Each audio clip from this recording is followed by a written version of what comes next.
네, 안녕하십니까. 박정호입니다. 3월 11일 개장 전 이야기를 시작하도록 하겠습니다. 영상 하단에 구독과 좋아요 버튼 눌러주시고 이야기 시작해보도록 하겠습니다. 오늘은 좀 개별 기업적인 이야기가 조금 많긴 한데, 최대한 스피드하게 진행을 해보도록 하죠. 일단 보시면, 날씨부터 보고 갈게요. 날씨가 봄으로 진행되고 있다라고 보시면 될 것 같고, 우리 주식하는 입장에서는 이제, 계절을 조금 앞서 나갈 필요성이 있기 때문에 우리가 여름을 조금 준비할 필요성이 있겠다라고도 볼 수가 있을 것 같습니다. 그 다음에 미세먼지가 굉장히 심해요.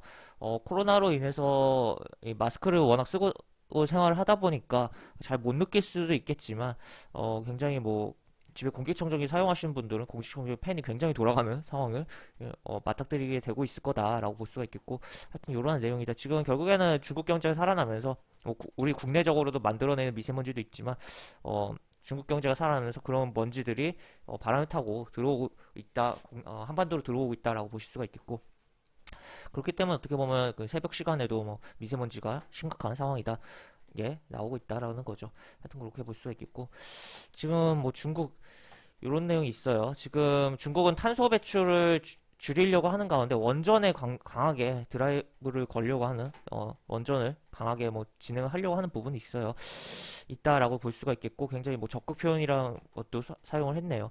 하여튼 이렇게 내용이 있고, 지금 뭐 우리 입장에서는 굉장히 약간 무섭기도 하고 부담되는 상황이 연출됐다라고 볼 수가 있는데, 지금 이게 뭐 처음 나온 얘기는 아니고 예전부터 나온 거고, 하여튼 이러한 부분이 있는데, 지금 뭐 해상원전이라는 부분이 과연 이게 안전할까라는 부분이 계속적으로 부각이 될 수가 있는 상황이고, 일단 뭐 세계 최초는 러시아에 이렇게 진행되고 있는 거다라고 보실 수가 있겠습니다. 하여튼 이런 내용. 지금 그런 가운데 또 이게 후보지 뭐 거리로 따지면 인천에서 400km 떨어진 곳이다라고 해서 불안감이 상당히 있는 상황이다라고 보시면 될 것 같습니다. 하여튼 이렇게 있다라는 것좀 어, 우리나라 관련 우리나라 중국 관련 뭐 약간 하여튼 원전 관련 뭔가 강력한 이슈다라고 보시면 될 것 같네요. 이렇게. 그 다음에 이제 쿠팡은 이제 돈을 모아서 투자를 굉장히 할 거다라고 보시면 될 것 같고, 이에 따라서 아무래도 지금 10년 투자했던 돈보다 더 들여서 이제 물류센터를 신설한다고 하면, 그러한 물류센터를 짓는 과정에서 뭐 건설이라든지 뭐 냉동 창고 만들어지는 그런 것들이 뭐 수혜를 받을 수가 있겠다라고 볼 수가 있겠고, 다만 이제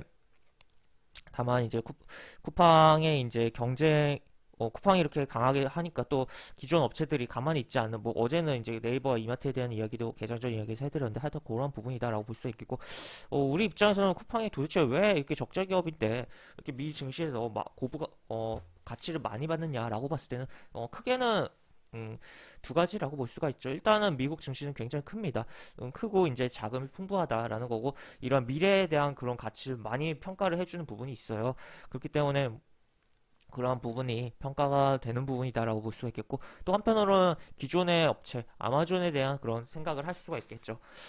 미국 같은 경우 지금은 얼마큼 변했는지 모르겠지만, 미국의 경우 인터넷 한번 신청하면 기본 몇 주 걸린다고 해요. 설치하는데 우리나라 뭐 당일 내지 뭐 다음날 거의 되잖아요. 근데 하여튼 그러한 부분인데, 아마존이 과거에 이게 배송하는 데 있어서 어느 정도 뭐 이렇게 빨리빨리 하는 거가 굉장히 뭐 사람들의 호응을 이끌어내고 대단하다라고 생각을 했을 텐데, 물론 땅이 넓어서 어, 배송을 빨리 한다는 것 자체가 현실적으로 어려운 부분도 있긴 한데, 쿠팡의 그런 뭐 상장할 때 내용을 봤을 때, 우리나라가 뭐 영토가 작긴 하다지만 미국 대비해서 굉장히 배송을 빨리 하니까 이게 뭐지라고 생각을 할 수가 있는 거죠. 미국인들 입장에서는 굉장히 뭐라고 할까요? 신세계다라고 좀 이건 하여튼 정말 이러한 서비스가 된다, 굉장히 높이 평가를 할 수 있는 거 아닌가? 아마존과 비교를 하면서 여러 가지를 좀 생각을 해볼 수가 있고, 그에 따라서도 돈이 많이 모이고 있다. 기본적으로 미 증시에 자금이 많은 것도 있지만, 미 증시의 그런 그 미래 가치에 대한 평가가 높고, 미 증시에 자금이 풍부한 것도 있지만, 미국 시장이 크면서 그 쿠팡의 그런 사업 모델이 이런 새벽 배송, 빠른 배송 서비스가 아마존을 굉장히 연상시키면서 뭐 쿠팡이 애초에 그리고 한국에 약간 아마존으로 느낌도 잡고 움직이는 것도 있었잖아요. 그런 부분인데 그런 연상시키면서 많이 평가를 받는 부분이고 그에 따라서 돈을 많이 쿠팡은 땡겨서 투자를 할 거다라고 볼 수가 있겠습니다. 그래서 미증시에서 돈 땡겨가지고 우리나라에 투자한다면 굉장히 좋은 부분이다라고도 평가를 할 수가 있겠죠. 하여튼 그런 가운데 또 한편으로는 이제 우리나라 유통업계는 지금 굉장히 싸움이 치열해질 수밖에 없는 구조가 쿠팡의 투자 그리고 요거 반 쿠팡 연대 그리고 추가로 이제 이베이 코리아를 누가 가져가느냐에 따라 만약에 카카오가 가져가면 굉장히 유통시장은 네, 굉장히 경쟁이 치열할 수밖에 없는 네, 상황이다. 다만 그에 따라서 소비자들은 굉장히 혜택을 많이 받을 수가 있겠죠. 배송도 더 빨라질 거고 가격에 대한 부분도 여러 가지 하여튼 그 외 가격 외적인 부분도 생각을 해볼 수가 있을 것 같습니다. 하여튼 요렇게 있다 정도. 그리고 이제 쿠팡 테마주 같은 경우 국내 증시에 일정이 있는 테마주들은 보통 일정 전에 시세가 다 끝나요. 그렇기 때문에 혹시 뭐 쿠팡 테마주 보유하고 계신 분들은 굉장히 좀 경계를 하시면서 대응을 하시는 게 좋겠다라는 의견까지도 드리도록 하겠습니다.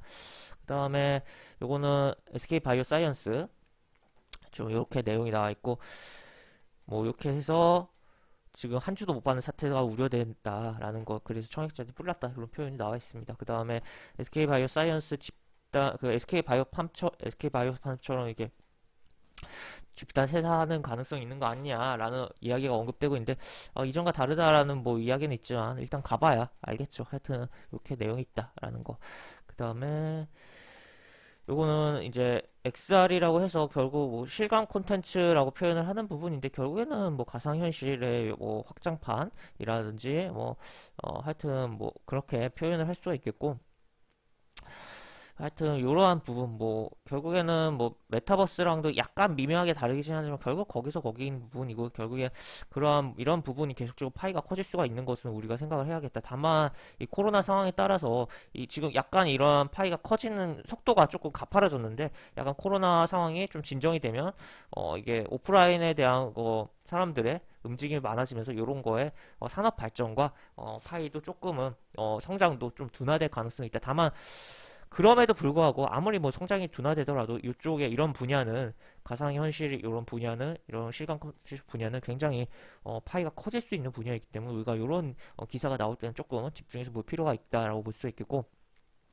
또 그냥 이런 컨텐츠 말고도 일반 컨텐츠에 대한 부분도 우리가 자율주행차가 뭐 도입이 되었을 때 그 안에서 무엇을 할 것이냐 그리고 이제 뭐 코로나 속에서 컨텐츠 소비가 굉장히 증가한 가운데 코로나가 뭐 우리는 지금 종식이라는 얘기를 꺼내기가 굉장히 어려운 상황이지만 현재 뭐 신규 확진자도 계속 나오고 지금 뭐 백신도 아직 뭐 더딘 상황이다라고도 볼 수가 있고 뭐 백신에 대해서 지금 전 세계적으로 알레르기 뭐 부작용 뭐 여러 가지 부작용도 보고가 되고 있는데 하여튼 그런 가운데서 어쨌든 이런 콘텐츠에 대해서 한번 맛을 본 사람들의 계속적인 소비도 분명히 일어날 수가 있겠다라는 것도 우리가 생각을 해볼 수가 있겠다라고 보시면 될 것 같습니다. 그리고 어떻게 보면 콘텐츠 일반 뭐 영화든 드라마든 뭐 영상 콘텐츠이든 그리고 뭐 다른 뭐 부분이 뭐 이북이라고 해서 전자책이든 뭐 또 추가로 또 뭐가 있을까요? 뭐 여러 가지 워낙 분야가 많은데 그러한 분야에 대한 어떻게 보면 소비가 오프라인에서의 그런 뭔가 활동부의 소비보다 물론 정말 크게 소비하시는 분들도 있지만 생각보다 오프라인에서의 활동에서의 소비보다 적은 소비를 가지고 만족감을 크게 가져갈 수 있다는 것도 우리는 생각을 해보자라고 볼 수가 있을 것 같습니다. 그 다음에 이제 현대차 요 티저 공개했다는 거 이렇게 보시면 될 것 같고 그 다음에 오리온이 이렇게 이게 꼬북칩이 굉장히 이 초콜릿 요거는 제가 먹어본 거진 않았지만 그냥 일반적인 꼬치고 몇 개 먹어봤는데 몇 번 먹어봤는데 이게 식감이 굉장히 괜찮아요. 그래가지고 이게 흥행하고 있는 거 아닌가라고 볼 수가 있겠고 이렇게 지금 중국과 미국에 뭐 이런 식으로 판매를 해서 제2의 초코파이로 키우려고 하는 오리온의 행보가 나오고 있다라고 보시면 될 것 같습니다. 그 다음에 빅히트가 사명을 변경한다고 합니다.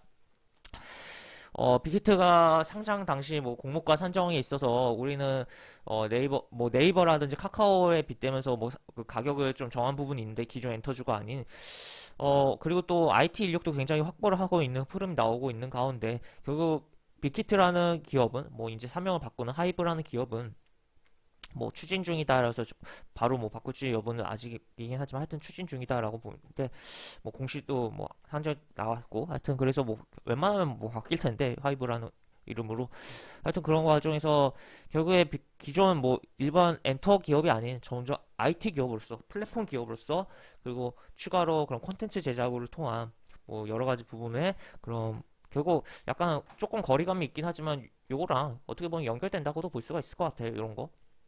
그래서 하이브라는 부분을 정말 뭔가 종합 플랫폼 뭐 콘텐츠 IT 기업으로서의 뭐 행보를 보여주려고 하는 모습이다라고 보시면 될 것 같습니다. 이런 식으로 내용이 나와 있고 그 다음에 뭐 이렇게 그 다음에 추가로 미증시 슈퍼부양책 통과 국채금리 하락 뭐 다우 사상 최고 마감 이렇게 내용이 나와 있으면 지금 하여튼 그래서 일단 우리 장도 일단 장 출발 초반은 분위기는 좋겠는데 과연 이제 중국 증시 열리면서 또 어떻게 될지도 살펴봐야 되는 상황이다라고 볼 수 있겠고 하여튼 다우 같은 경우는 근데 구성 종목이 그렇게 많지가 않아서 이거를 뭐 대표적으로 봐야겠냐라고 보긴 어려울 수도 있을 것 같아요. 차라리 S&P 500의 종목 수가 더 많기 때문에 그래도 어쨌든 S&P 500도 올랐다라는 걸 체크해 볼 수가 있고 나스닥은 좀 내렸어요. 좀 내렸고 하여튼 이러한 부분이다. 그리고 나스닥 같은 경우는 뭐 크게 좀 반등했던 부분이 있기 때문에 눌러줄 필요성도 있는 상황이었다라고 볼 수가 있겠으며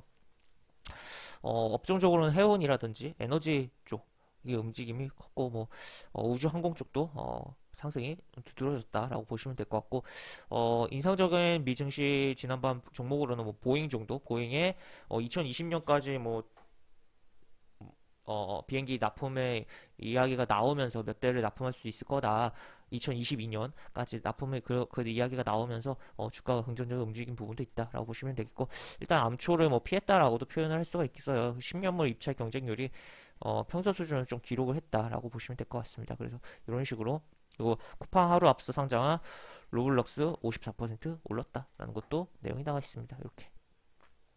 그래서 메타버스의 뭐 대표 주자로 꼽히는 로블록스가 화려하게 입성했다. 이렇게 내용이 나와 있네요. 하여튼 이렇게 보시면 될 것 같고 그리고 뭐 슬금슬금 게임스톤 계속적으로 올라오고 있더라고요. 주가가 하여튼 이런 식으로 올랐다가 뭐 떨어지는데 뭐 극시전 변동성을 보이다가 오른 상태로 마감했다라는 거. 그 다음에 우리 증시 넘어가서 보면 일단 우리 증시 상황이 뭐 별로 좋아 보이진 않아요. 이렇게 결국에 요 200포인트에 대한 박스 부분이 다운된 상황이 연출되고 있다라고도 표현을 할 수가 있겠고 빨리 여기 회복을 하던가 아니면은 정말 3월 내내 그 3월 및 뭐 4월까지도 계속 요 밑에 박스에서 노는 흐름이 연출될 가능성도 있다.